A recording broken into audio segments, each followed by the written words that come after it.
Media গসিপে আপনাদের স্বাগতম। নিত্য নতুন খবরাখবর পেতে আমাদের চ্যানেলটি এখনই সাবস্ক্রাইব করুন, সাথে বেল আইকনটি ক্লিক করতেও ভুলবেন না।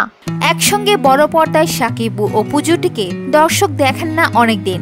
দর্শকপ্রিয় এই জুটিকে দেখা যাবে বাংলাদেশ চলচ্চিত্র সাংবাদিক সমিতি এক অনুষ্ঠানের মঞ্চে। সংগঠনটির সুবর্ণ জয়ন্তীকে ঘিরে শুক্রবার সন্ধ্যায় রাজধানীর আগারগাঁওয়ের নবনির্মিত আর্কাইভ ভবন মিলনায়তনে অনুষ্ঠিত হবে বাদশাহ চলচ্চিত্র পুরস্কার বিতরণের ৩৯তম আসর ও সাংস্কৃতিক অনুষ্ঠান। এমনটি জানিয়েছেন বাদশাহের সভাপতি আব্দুর রহমান।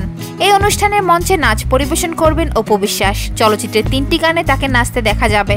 অন্যদিকে একই মঞ্চে সত্তা চলচ্চিত্রের অভিনয়ের জন্য সেরা অভিনেতার পুরস্কার নেবেন শাকিব। অনুষ্ঠানের প্রধান অতিথি থাকবেন তথ্যমন্ত্রী হাসান মাহমুদ। শাকিব অপু দুজনে যদি উপস্থিত থাকেন তাহলে অনেকদিন পর এক হতে যাচ্ছেন শাকিব অপু। সুপ্রিয় দর্শক, নিত্য নতুন খবরাখবর পেতে চোখ রাখুন আমাদের চ্যানেলে। সাথে সাথে আমাদের চ্যানেলটি সাবস্ক্রাইব করুন এবং বেল বাটনটি ক্লিক করতেও ভুলবেন না। ধন্যবাদ।